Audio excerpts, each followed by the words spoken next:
Das live ডান।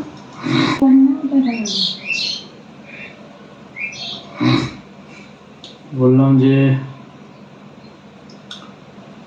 বলো, তোমরা তো কালকে দেখছিলে যে আমরা স্টেশনে ছিলাম। কালকে বিকেলবেলা লাইভে এসেছিলাম সন্ধ্যাবেলায়। তো আমাদের স্টেশন থেকে ঘুরে আসতে হয়েছে। তার মানে আমাদের রিজার্ভেশন করা ছিল, এবার টিকিটটা ক্যান্সেলও করতে পারিনি। ডাক্তার ফোন করেছিলাম, ডাক্তারবাবু বললো যে আমি কালকে সকালবেলায় হঠাৎ করে জানাচ্ছে যে সকালবেলায় আমি বের হয়ে যাবো, কালকে দেখতে পারবো না, সামনে সোমবারে ফিরে আসবো। তো মাঝখানে 4 দিন গ্যাপ হয়ে যাচ্ছে। তো ভাবছি যে 4 দিনে কলকাতায় গিয়ে থাকলে অনেক টাকা খরচা হবে, ওই জন্য বাড়ি ফিরে চলে এলাম কালকে। তো ওটা জানানোর জন্যই লাইভে আসলাম। না তাছাড়া আসলাম কালকে রাত্রিবেলাতেই করতে চেয়েছিলাম, কিন্তু ভুগার আবার আস্তে আস্তে এত জ্বর চলে এসছে, বাড়িতে এসে আবার ভুগার আমি সেবা করে আর ওষুধ খেয়েও জ্বর যাচ্ছে না।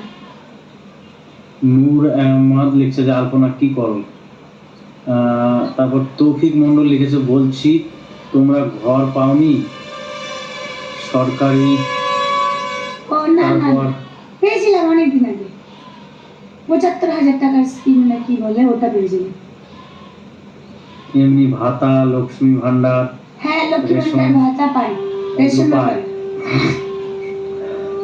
রেশন পাওয়া 1 বছর হয়, 6 মাস মতো হলো পাচ্ছি।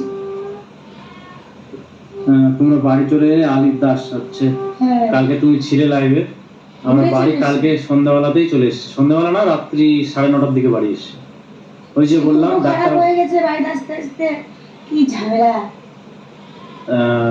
ডাক্তারের সঙ্গে না সকালবেলা বিদেশে যাবে, সামনে সোমবার ফিরে আসবে, সেই জন্য আমরা আর গেলাম না। আর আমরা তো ইনস্ট্যান্ট টিকিট পাইনি, প্রিমিয়াম তৎকাল করেছিলাম। তো দুজন মিলে 2300 টাকা, আমাদের 2200 2150 এরকম টাকা লেগেছিল। তো চলে আসলাম, ভাবলাম 4 দিন গিয়ে কলকাতায় কি করব, তার থেকে বরং বাড়ি চলে যাই। ওই টাকা তো খরচাই হয়ে যেত, টিকিটটা ক্যান্সেলও হয়নি।